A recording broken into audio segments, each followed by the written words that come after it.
Pinagmumultahan ng Department of Labor and Employment ng mahigit 11 milyong piso ang may-ari at kontraktor ng Pumunggo sa Angeles, Pampanga.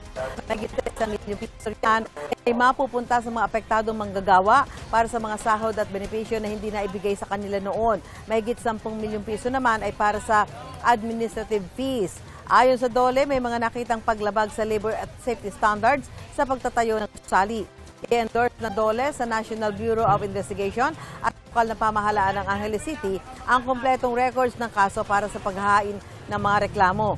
Una nang tiniyak ng DOLE na nakakatanggap ng tulong ang mga pamilya ng mga nasawing empleyado. Sang-ayon ng mga construction workers sa desisyon ng DOLE, anila ang hindi ligtas ang kanilang pagtatrabaho dahil walang mga safety equipment, kulang din daw sila sa sahod at benepisyo. Wala pang pahayag ang Golden Years Construction and Steelworks Corporation at may-ari na si Ernest Jackson Lim sa ipinataw na multa ng DOLE.